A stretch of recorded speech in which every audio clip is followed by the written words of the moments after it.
কাজ করেন আর মুখ দিয়ে পড়েন আস্তাগফিরুল্লাহ আস্তাগফিরুল্লাহ আস্তাগফিরুল্লাহ, সুবহানাল্লাহ সুবহানাল্লাহ, আলহামদুলিল্লাহ আলহামদুলিল্লাহ, আল্লাহু আকবার আল্লাহু আকবার, লা ইলাহা ইল্লাল্লাহ, বলেন না লা ইলাহা ইল্লাল্লাহ, লা ইলাহা ইল্লাল্লাহু মুহাম্মাদুর রাসূলুল্লাহ। এই যে আপনি জবান দ্বারা আমলগুলো করবেন, দেখবেন এগুলো জবান দ্বারা পড়তে সহজ, একবারেই সহজ, কিন্তু এই আমলগুলো মিজানের পাল্লায় অনেক দামি। বলেন সুবহান।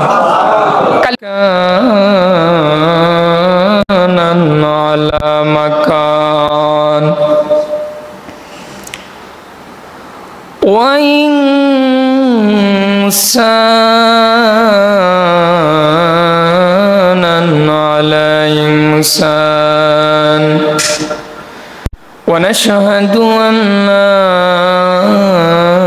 إله إلا الله وحده لا شريك له لا ضد له ولا ند له ولا مثل له، ونشهد أن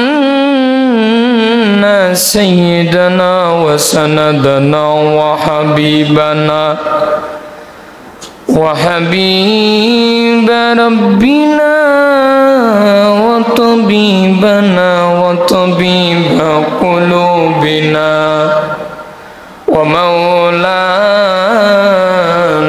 محمدا عبد الله ورسوله، أما بعد فأعوذ بالله من الشيطان الرجيم. بسم الله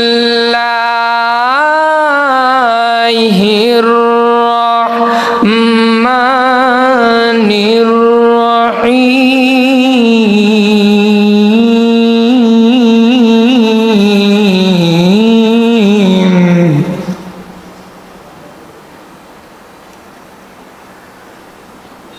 فقلت استغفروا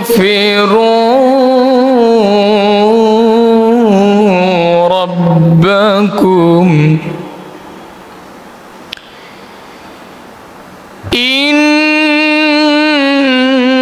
إنه كان غفارا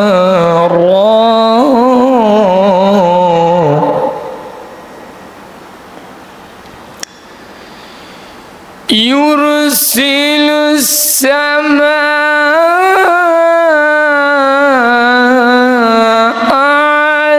عليكم مدرارا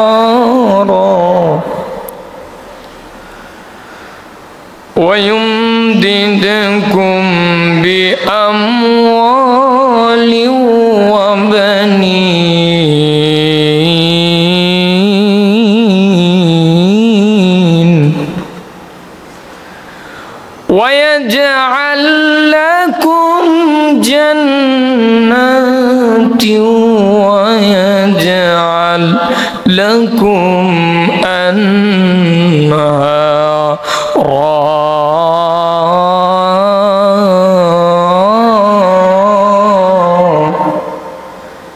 آمنت بالله صدق الله مولانا العظيم. সকলেই মহব্বতে দরুদ ইব্রাহিম পড়ি।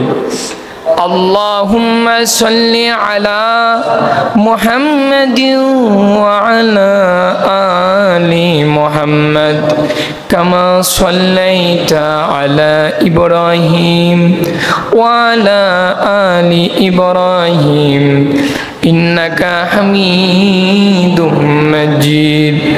اللهم বিকামালিহি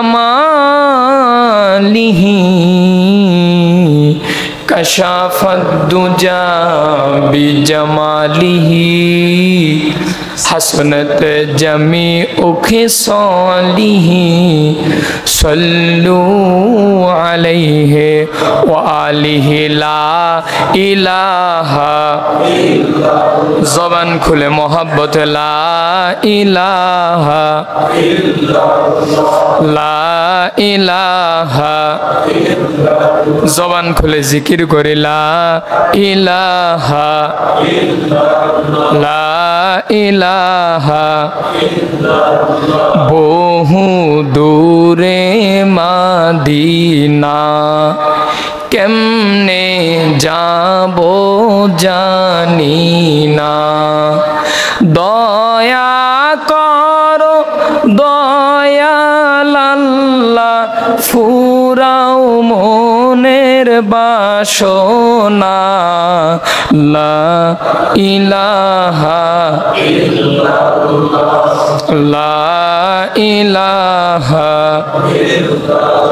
জবান খুলে লা ইলাহা ইল্লাল্লাহ, লা ইলাহা ইল্লাল্লাহ মুহাম্মাদুর রাসূলুল্লাহ সাল্লাল্লাহু আলাইহি ওয়াসাল্লাম। আলহামদুলিল্লাহ সুম্মা আলহামদুলিল্লাহ।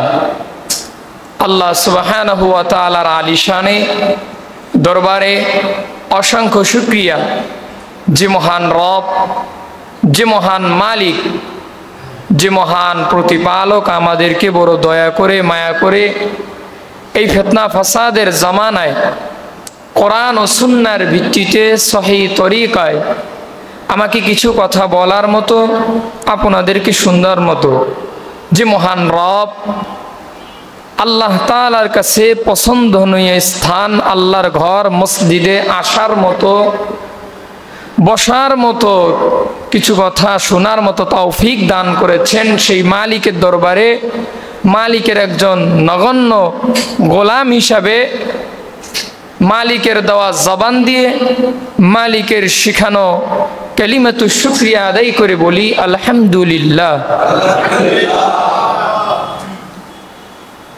মাশাআল্লাহ, আজকে আপনাদের উপস্থিতিটা আমার অনেক ভালো লাগছে। সকলেই অনেক আগে আগে এসে পড়ছেন। মসজিদটা 12:30টার মধ্যে মনে হয় ভরে গেছে। আলহামদুলিল্লাহ বলেন। মাশাআল্লাহ, আমার অনেক ভালো লাগছে। মানে আমি আজকে পিছিয়ে পড়ে গেছি, তো মাশাআল্লাহ এটা ভালো লাগছে। এরকম আগে আগে চেষ্টা করবেন। আসেন, আমাদের মতো অনেক মানুষ আছে, কাজ নাই, বাড়িতে কোনো কাজ নাই, শুক্রবার বন্ধের দিন সারাদিন বাসায় থাকে। মুয়াজ্জিন সাহেব আজান তো ঠিক সময় দেয়, কতক্ষণ ঠিক কিনা, তাদের কানেও কিন্তু আজানের শব্দ যায়, যায় কি যায় না, যায়, কিন্তু তারা আসে না। বলে জামুনি হুজুর তো বয়ান করব, 1:15 বাসা থেকে বেরোমু, গিয়া খালি কি আল্লাহু আকবার আল্লাহু আকবার নামাজটা ধরবো না। এই মন মানসিকতা নিয়ে আমাদের যে ইমান মজবুত করা যাবে না ভাই। হ্যাঁ, আপনি নামাজ পড়বেন, সওয়াব হবে, কিন্তু ইখলাসটা তো দরকার। ইখলাস ইবাদত কবুল হওয়ার জন্য মেন যেই জিনিস এটা হচ্ছে খুলুসিয়াত, অর্থাৎ ইখলাস, মানে নিয়তের পরিশুদ্ধতা। অর্থাৎ আপনার নিয়তটাকে হতে হবে একদম কি পরিশুদ্ধ। এই যে আপনারা যারা আগে উপস্থিত হয়েছেন আলহামদুলিল্লাহ, সবাই তো আল্লাহর দয়া চান, মায়া চান, জান্নাত চান, আল্লাহর ক্ষমা চান, কথা বলেন ঠিক কিনা? এজন্যই তো আগে আগে উপস্থিত হয়েছেন, ঠিক না? আলহামদুলিল্লাহ। আজকে যারা উপস্থিত হয়েছেন আল্লাহ তাআলা সকলকে দুনিয়াতে শান্তি সম্মান, পরকালে চিরমুক্তির ব্যবস্থা করুন, সকলে বলেন আমিন। যারা উপস্থিত হতে পারে নাই তাদেরকেও আল্লাহ তাআলা এরকম আগে আগে উপস্থিত হয়ে সুন্দর সুন্দর কথা আমলের নিয়তে শোনার তৌফিক দান করুন, বলেন আমিন। সম্মানিত পেয়ারে হাজিরিন, আমি আপনাদের সামনে অতি গুরুত্বপূর্ণ একটি সূরার এক আয়াতে কারিমা তিলাওয়াত করেছি। একটা আয়াত না, কয়েকটা আয়াত তিলাওয়াত করেছি। আয়াতগুলো অত্যন্ত দামি। আল্লাহ তাআলা পবিত্র কোরআনের মধ্যে বলে দিয়েছেন যে এই আমলগুলো যদি কেউ করো তাহলে আমি আল্লাহ তোমাদেরকে কিছু কিছু পুরস্কার দিব। কয়টা পুরস্কার দিব আল্লাহ এই আয়াতের পরের আয়াতগুলোতে আল্লাহ সুন্দর সিরিয়াল ভাবে বলে দিয়েছেন। বলেন সুবহানাল্লাহ। আল্লাহ তাআলা বলেন ফাকুল তুস্তাগফিরু রাব্বাকুম ইন্নাহু কানা গাফফারা। আল্লাহ বলতেছেন ফাকুল তুস্তাগফিরু রাব্বাকুম, কেউ যদি আমি আল্লাহর দরবারে ইস্তেগফার করে, ক্ষমা চায়, অর্থাৎ আস্তাগফিরুল্লাহ, কি বলে? সকলেই বলেন তো আস্তাগফিরুল্লাহ। আবার বলেন আস্তাগফিরুল্লাহ। হ্যাঁ, কেউ যদি ইস্তেগফার করে আল্লাহ বলেন ইন্নাহু কানা গাফফারা, আমি আল্লাহ তাকে ক্ষমা করে দেই। এরপর আল্লাহ বলেন ইউরসিলিস সামা আলাইকুম মিদরারা। আল্লাহ বলতেছেন কেউ যদি ইস্তেগফারের আমল বাড়ায় দেয় আমি আল্লাহ তাদের জন্য তাদের যেই পরিমাণ আকাশ থেকে বৃষ্টির দরকার ওই পরিমাণ বৃষ্টি আমি বর্ষণ করি। সুবহানাল্লাহ। এরপর আল্লাহ বলতেছেন ওয়ায়ুমদিদুকুম বিআমওয়াল, কেউ যদি ইস্তেগফারের আমল করে, তোমার টাকা নাই, সম্পদ নাই, মাল নাই, ইস্তেগফারের আমল করো, আল্লাহ বলতেছেন ওয়ায়ুমদিদুকুম বিআমওয়ালি ওয়া বানিনা ওয়া ইয়াজআল লাকুম জান্নাত। এখানে আল্লাহ বলতেছেন কারো যদি সন্তান না হয় তাহলে ইস্তেগফারের আমল বেশি বেশি করো। ইস্তেগফারের আমল বেশি বেশি করলে আমি আল্লাহ নেককার সন্তান দান করব। বলেন সুবহানাল্লাহ। লাস্ট যেই পুরস্কারটা আল্লাহ দিবেন জান্নাতিউ ওয়া ইয়াজআল লাকুম আনহারা, তাদের জন্য জান্নাতের মধ্যে একটা নহর সৃষ্টি করে দিবে। বলেন সুবহানাল্লাহ। সেই নহর থেকে শুধু সেই পান করতেই থাকবে, করতেই থাকবে। সুবহানাল্লাহ। একটা আমল, ছোট আমল। কি আমল? সবাই বলেন কি আমল? আমলটা করতে পারবেন ইনশাআল্লাহ? দৈনিক ইস্তেগফার পড়বেন। কারণ আমাদের সকলের এখানে যারা আছি মানে কেউ তো বলতে পারবো না যে হুজুর আমার গুনাহ নাই। বলতে পারবো কেউ? নাকি এমন কোনো কেউ আছেন যে হুজুর আমার কোনো গুনাহ নাই? তাহলে আপনি আসেন, আপনার থেকে আমি একটু হাত মিলাই। সবার গুনাহ আছে, আমাদের নবীজির কোনো গুনাহ নাই। বলেন সুবহানাল্লাহ। আল্লাহ বলতেছেন ইন্না ফাতাহনা লাকা ফাতহাম মুবিনা লিয়াগফিরা লাকাল্লাহ মা তাকাদ্দামা মিন যামবিকা ওয়া ইউতিম্মা নি'মাতাহু আলাইকা ওয়া ইয়াহদিয়াকা সিরাতাম মুস্তাকিমা। আল্লাহ বলতেছেন নবী আপনি যে ভাববেন আপনার একটা গুনাহ হইছে, এই ভাবাটাও আমি আল্লাহ মাফ করে দিলাম। সুবহানাল্লাহ। সেই নবী ইস্তেগফার পড়ছেন। কি পড়ছেন? ইস্তেগফারের আমল করছেন। এজন্য ভাই আসুন, সব সময় আমরা সময় নষ্ট করি। আমাদের এখানে বেশিরভাগ মানুষ আপনার শ্রমিক, তো যখন কাজ করেন কাজ তো হাত দ্বারা করেন, মুখটা কিন্তু আপনার কি থাকে? ফ্রি থাকে।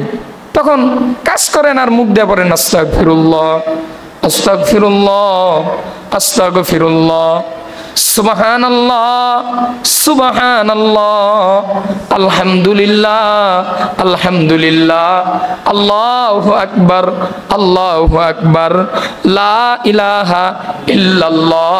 বলেন না লা ইলাহা ইল্লাল্লাহ, লা ইলাহা ইল্লাল্লাহু মুহাম্মাদুর রাসূলুল্লাহ। এই যে আপনি জবান দ্বারা আমলগুলো করবেন, দেখবেন এগুলো জবান দ্বারা পড়তে সহজ, একবারেই সহজ, কিন্তু এই আমলগুলো মিজানের পাল্লায় অনেক দামি। বলেন সুবহানাল্লাহ। কালিমাতানে খাফিফাতানে ইলার রহমান হাবিবাতানে ইলার রহমান সুবহানাল্লাহি ওয়া বিহামদিহি সুবহানাল্লাহিল আযীম।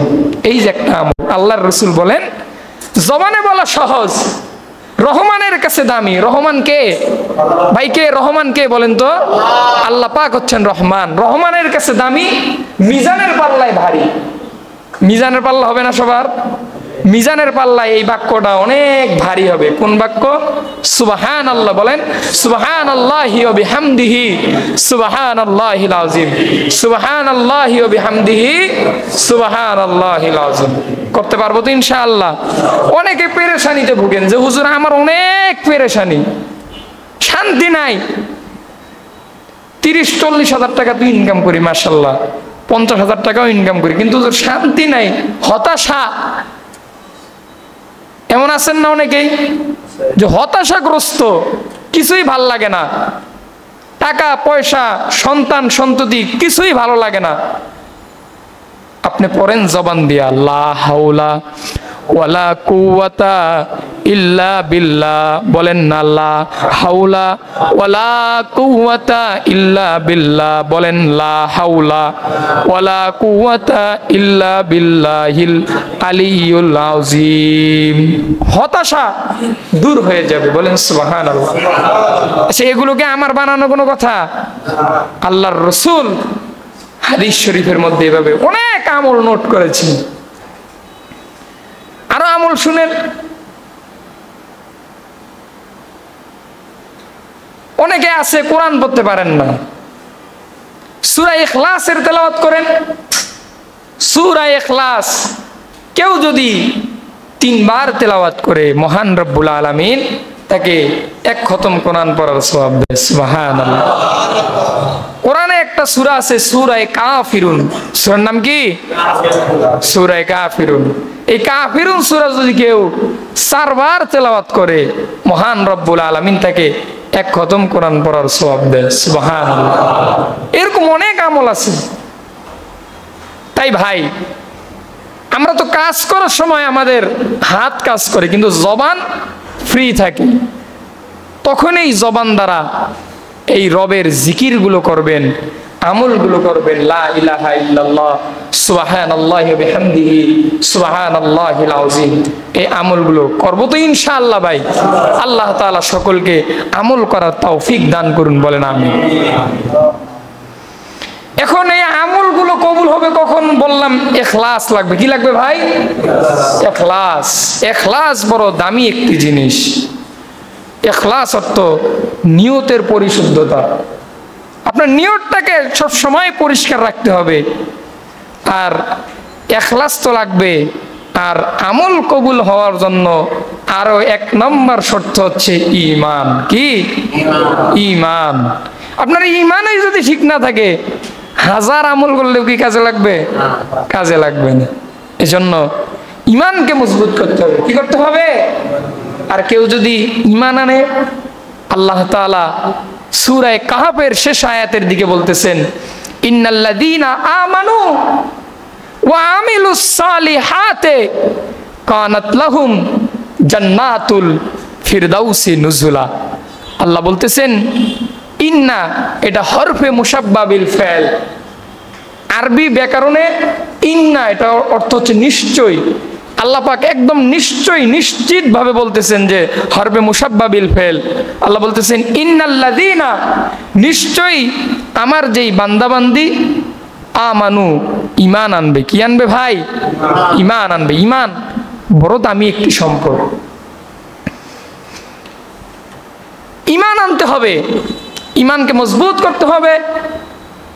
ওয়া আমিলুস সালিহাত, নেক আমল করতে হবে, ভালো ভালো আমল করতে হবে। প্রথমেই আমলগুলো বলছিলাম, এই যে ভালো ভালো আমল, এই আমলগুলো করতে হবে। এরপর আল্লাহ বলতেছেন কানাত লাহুম জান্নাতুল ফিরদাউসি নুজুলা। কেউ যদি এই আমলগুলো করে, আমি রব তাদের জন্য নির্ধারণ করে রেখেছি, নির্দিষ্ট করে রেখেছি শান্তি ও সম্মানের চূড়ান্ত মাকাম, চূড়ান্ত স্থান জান্নাতুল ফিরদাউস। বলেন সুবহানাল্লাহ। জান্নাত তো আমরা সবাই পেতে চাই, কথা কোন ঠিক কিনা? চাই কি চাই না ভাই? আল্লাহ সবাইকে জান্নাত নসিব করুন, বলেন আমিন। জাহান্নাম থেকে আল্লাহ আমাদেরকে মুক্তি দান করুন, বলেন আমিন। আমাদের যত আত্মীয় স্বজন ইন্তেকাল করেছেন সকলকে মাফ করে আল্লাহ তাআলা জান্নাত নসিব করুক, জাহান্নাম থেকে মুক্তি দান করুন। আর একবার বলেন আমিন। মুসলমান বন্ধুরা আমার, গভীর মনোযোগ দিয়ে শুনবেন।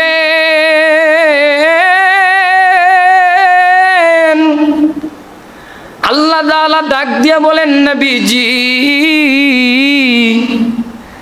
আজ থেকে বহু বছর আগে এই পৃথিবীর জমিনে এই মানুষগুলো যখন বেঈমান ছিল, মানুষগুলোর মধ্যে যখন ঈমান ছিল না, মানুষগুলো যখন উলঙ্গ অবস্থায় কাবা তাওয়াফ করত, একজন আরেকজন যৌবনের আদান প্রদান করত,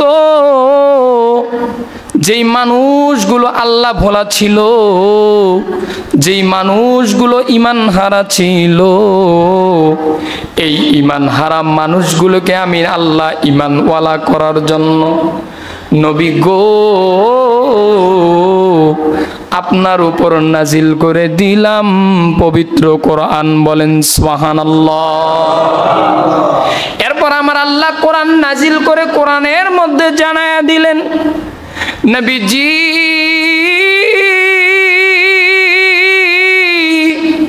ইন্নাল্লাযীনা আমানু ওয়া আমিলুস সালিহাত, নিশ্চয় যারা ঈমান আনবে,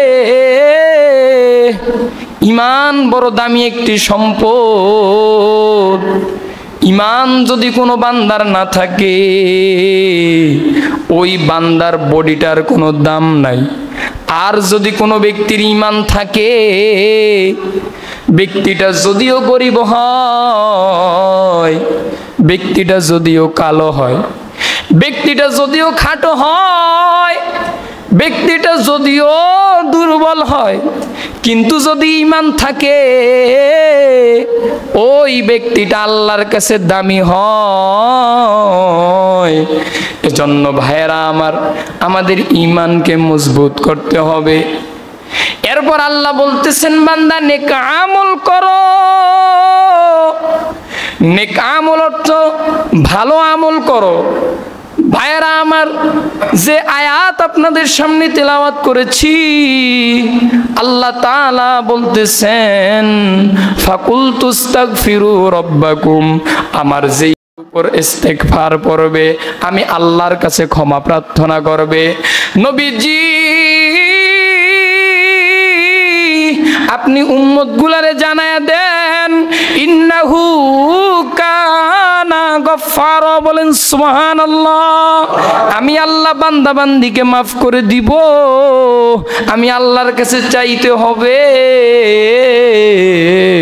আমি আল্লাহর কাছে চাইলে আমি আল্লাহ বান্দা বান্দিকে দিব। বলেন সুবহানাল্লাহ। যেমন আমার আল্লাহ বলেন, উদউনি আস্তাজিব লাকুম, কেউ যদি আমি আল্লাহকে ডাক দেয়, আমি আল্লাহ তার ডাকে সাড়া দেই। তাই ভাইরা আমার, আল্লাহকে সব সময় ডাকতে হবে, আল্লাহর কাছে চাইতে হবে, আল্লাহর কাছে নিজের গুনাহ মাফ করাইতে হবে। কথা বলেন ঠিক কিনা?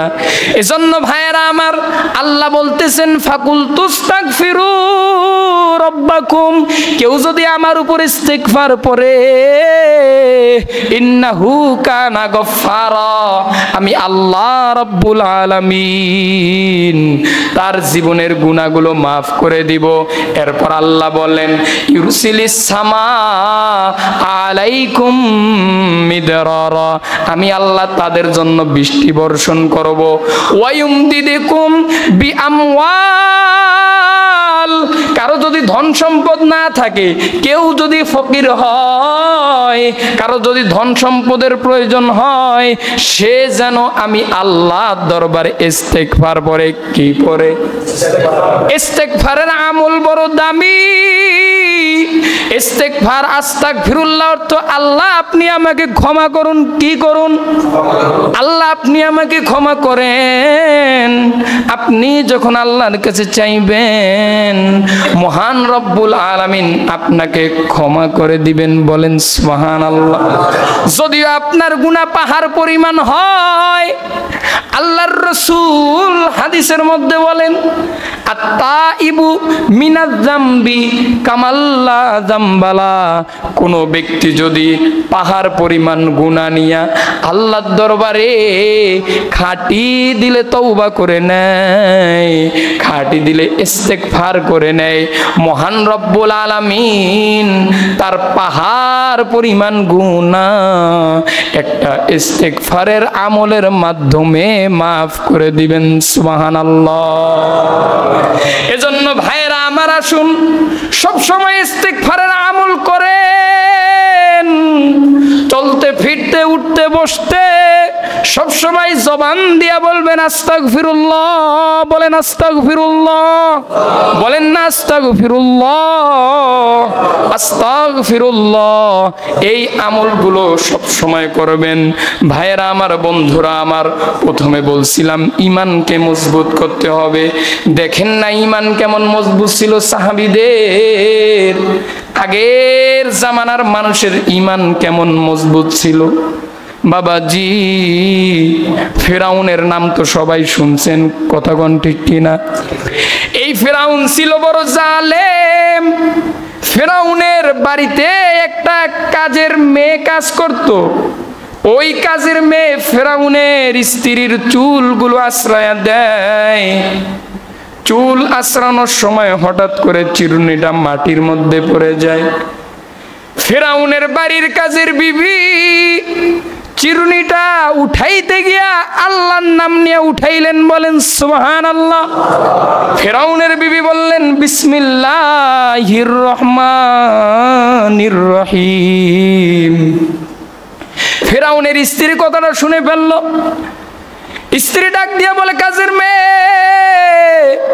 তুমি থাকো ফেরাউনের বাড়িতে, ফেরাউনই তো হলো তোমার খোদা, তুমি চিরুনি উঠাইতে গিয়ে আবার কোন আল্লাহর নাম নিলা? কাজের বিবি ডাক দিয়ে বলে, মাগো তোমাকে আমাকে যেই আল্লাহ বানাইছে, ফেরাউনকেও যেই আল্লাহ বানাইছে, আমি কাজের মেয়ে হতে পারি, আমি সেই আল্লাহর নাম নিয়েছি, বলেন সুবহানাল্লাহ। ফেরাউনের বিবি বড় রাগান্বিত হয়ে গেছে। এবার স্বামীর কাছে গিয়ে বলে, স্বামী আমার এই বাড়ির কাজের মেয়ে আপনার উপর ঈমান আনে নাই, ফেরাউনের উপর ঈমান আনে নাই। ফেরাউন ডাক দিয়ে বলে, কাজের মেয়েকে আমার সামনে আনো।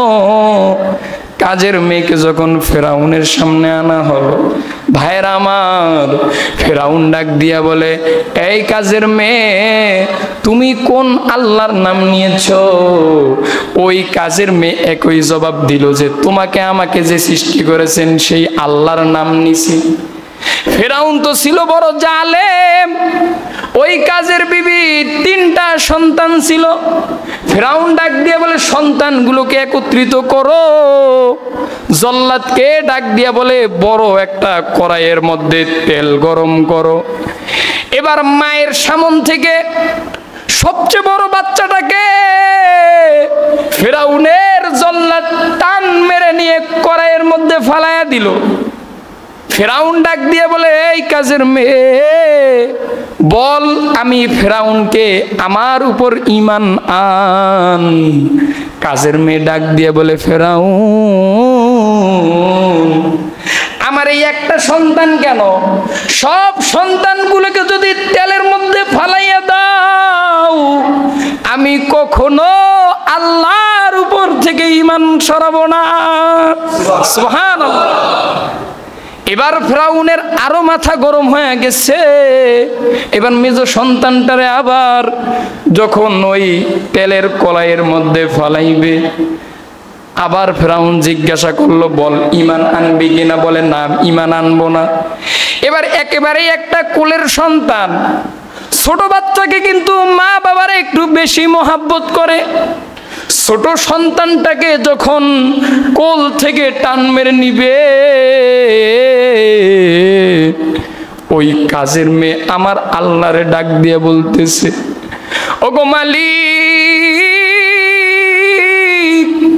ঈমান আনার কারণে দুনিয়ায় এত পরীক্ষার সম্মুখীন হচ্ছি, বড় মেয়েকে হারাইলাম, মেজো মেয়েকে হারাইলাম, কোলের বাচ্চাটাকেও এখন নিয়ে নিবে গো আল্লাহ। আল্লাহর ওখান থেকে কোনো জবাব আসলো না। ছোট বাচ্চাটাকে যখন ওই কড়াইয়ের মধ্যে ফালাইবে, ছোট বাচ্চার জবান মহান রব্বুল আলামিন কুদরতে খুলে দিয়েছেন, বলেন সুবহানাল্লাহ। বাচ্চাটা ডাক দিয়ে বলে, মা গো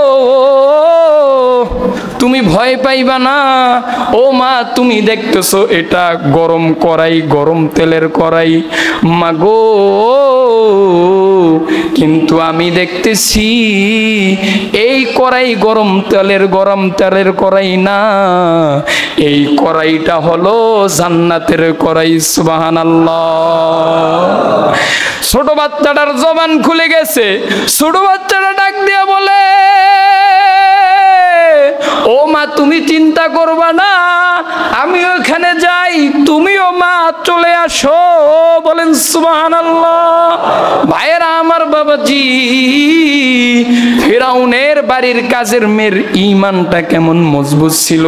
ওই যে প্রথমে একটা কথা বলছিলাম, কারো যদি ঈমানটা মজবুত হয়ে যায়, ওই ব্যক্তিটা যদিও রিক্সা চালায়, ওই ব্যক্তিটা যদিও দুর্বল হয়, যদিও ব্যক্তিটা মানুষের বাড়ির মধ্যে কাজ করে, কিন্তু ঈমানটা যদি বান্দা মজবুত হয়ে যায়, ওই বান্দা আল্লাহর কাছে দামি হয়ে যায়, বলেন সুবহানাল্লাহ। এজন্য ভাইয়েরা আমার, ঈমানকে মজবুত করব তো ইনশাআল্লাহ। আমি প্রায় সময় ঈমান নিয়ে আলোচনা করি। কেন করি? এর একমাত্র কারণ বর্তমান সময় এমন হয়েছে যে ঈমানটাকে মানে রাখা কেমন যেন হাতের মধ্যে কয়লা রাখার মতো হয়ে গেছে, যে ঈমান রাখা যায় না। আর আমাদের ঈমানটা তো ৫,০০০, ৬,০০০, ১০,০০০ টাকার মতো ঈমান হয়ে গেছে। কতক্ষণ ঠিক কিনা?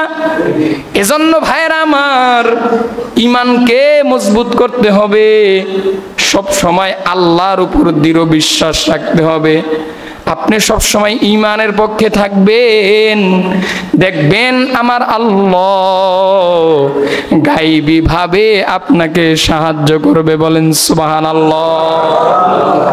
আর কেউ যদি ঈমানটাকে মজবুত করে ফেলে, এরপর দ্বিতীয় নম্বর ওয়া আমিলুস সালিহাত, দ্বিতীয় নম্বরে কেউ যদি নেক আমল করে, নেক আমল অর্থ পরিশুদ্ধ আমল, ভালো আমল, এই আমলগুলো যদি কেউ করে, আল্লাহ বলতেছেন বান্দা তোমাদের জন্য আমি আল্লাহ পুরস্কার রেখে দিলাম, জান্নাতুল ফিরদাউসি নুজুলা, তোমাদের জন্য আমি আল্লাহ জান্নাত রেখে দিয়েছি।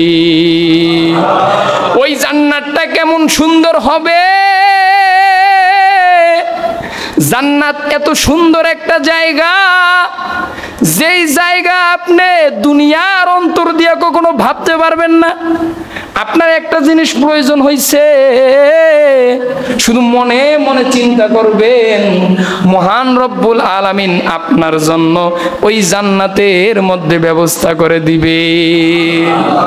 আপনি মনে মনে ভাবলেন, আরে একটু যদি মুরগির গোশত খাইতে পারতাম, আল্লাহর সঙ্গে সঙ্গে আপনার সামনে ভুনা একটা মুরগি আইনা দিবে। সুবহানাল্লাহ। ওই জান্নাতের আরো অনেক নিয়ামত আছে, যেই নিয়ামতের বর্ণনা ঘন্টায় ঘন্টায় দিলে শেষ করা যাবে না ভাই। তাই ওই জান্নাত যদি আমরা পেতে চাই, ঈমানকে মজবুত করতে হবে, নেক আমল করতে হবে। আর যে আমলগুলো আছে, আমলগুলো সুন্দরভাবে করতে হবে ভাই। ইস্তেগফারের আমল করতে হবে, লা হাওলা ওয়ালা কুওয়াতা ইল্লা বিল্লাহিল আলিয়্যিল আযীম, এই আমল করতে হবে। সুবহানাল্লাহি ওয়া বিহামদিহি সুবহানাল্লাহিল আযীম, এই আমলগুলো বেশি বেশি করতে হবে। আপনি যখন বেশি বেশি আমল করবেন, আপনার ঈমানটা মজবুত হবে। আপনি যখন 5 ওয়াক্ত নামাজ পড়বেন, দেখবেন মনের মধ্যে আলাদা একটা শান্তি পাচ্ছেন। কথা বলেন ঠিক কিনা? কেউ যদি 5 ওয়াক্ত নামাজ নিয়মিত পড়ে, এক ওয়াক্ত বাদ গেলে কিন্তু শরীরটা জ্বলা যায়, কথা বলেন ঠিক কিনা? আরে কেন পড়তে পারলাম না, বারবার মনের সাথে কেমন যেন একটা অমিল হয়ে যায়। আর মন রে বলে, মন কেন তুই নামাজে আসতে পারলি না? আর যারা নামাজ পড়ে না তাদের মধ্যে কিন্তু এই ভাবটা আসে না, কতক্ষণ ঠিক কিনা? এজন্য ভাইরা আমার 5 ওয়াক্ত নামাজ পড়তে হবে, আরো যত আমলগুলো আছে আমলগুলো করতে হবে। পারবেন তো ইনশাআল্লাহ? আল্লাহ তাআলা সকলকে আমলগুলো সুন্দরভাবে করার তৌফিক দান করুন। সকলে বলেন আমিন। আরেকবার বলেন আমিন। আমরা তো আমল করি না ভাই, আমরা ভালো আমলগুলো করি না, ভালো আমল আমরা বুঝিও না। 5 ওয়াক্ত নামাজ যে পড়তে হবে এটা আমরা সবাই জানি, জানি কি না? সবাই জানি না, কিন্তু সবাই কিন্তু আসি না। আসেন? সবাই আসেন না, মসজিদ ভরেই না। অনেকেই তো বসবাস করেন আশেপাশে, কিন্তু মসজিদে লোক নাই, এটা বড় দুঃখের। সবাই জানি যে নামাজে আসতে হবে, কিন্তু আমরা আসি না। ভাই মনকে একটু বুঝান যে মন, দুনিয়ার এই যে সম্পদ, এই যে টাকা পয়সা, এই যে চাকরি, কি হবে যদি আপনি আল্লাহকে রাজি খুশি করতে না পারেন? 24টা ঘন্টা আল্লাহ আপনাকে দিচ্ছেন, কিছু কিছু সময় দেন না আল্লাহকে। ফজরের সময় দেন 20 মিনিট, জোহরে দেন 20 মিনিট, আসরে দেন 10-15 মিনিট, মাগরিবে দেন 15 মিনিট, এশারে দেন 20 মিনিট, এরকম কিছু সময় দেন আল্লাহকে, বের করেন ভাই। আপনি চেষ্টা করলেই হবে। মান জাদ্দা ওয়াজাদা, যে চেষ্টা করে সে পায়, আর যে চেষ্টা করে না সে পায় না। আপনি দেখেন, আপনি আজকে থেকে একটু চেষ্টা করেন, নিয়ত করেন ভাই, মনে মনে নিয়ত করেন যে আজকে থেকে আমি 5 ওয়াক্ত নামাজ পড়বো। এটা একটা নিয়ত করেন, দেখেন আপনি 5 ওয়াক্ত না পড়তে পারলেও 3 ওয়াক্ত পারবেন ইনশাআল্লাহ। বলেন যখন আপনার 3 ওয়াক্ত হয়ে যাবে তখন দেখবেন আস্তে আস্তে এমনিই 5 ওয়াক্ত হয়ে গেছে। নিয়ত করেন, দেখবেন নিয়ত করলে সব হয়। আপনার মতো অনেক চাকরিজীবী 5 ওয়াক্ত নামাজ পড়ে, আছে না নাই? আপনি কেন পারবেন না? কি জবাব দিবেন? তারাও যখন আল্লাহর দরবারে দাঁড়াবে তারাও তো পার হয়ে যাবে। আপনি যদি বলেন আল্লাহ আমি তো চাকরি করছি, কাজ করছি, পারি নাই, আল্লাহ যদি ও পারছে তুই পারছ নাই কেন, তখন কি জবাব দিবেন? কি জবাব দিবেন? জবাবটা ঠিক করেন। আর যদি জবাবটা ঠিক করতে না পারেন তাহলে নিয়ত করে ফেলেন যে আমি আজকের থেকে 5 ওয়াক্ত নামাজ জামাতের সাথে পড়বো ইনশাআল্লাহ। বলেন আল্লাহ তুমি সকলকে কবুল ও মঞ্জুর করে নাও। বলেন আমিন। ওয়া আখিরু দাওয়ানা আনিল হামদুলিল্লাহি রাব্বিল আলামিন। যারা কবলাল জুমা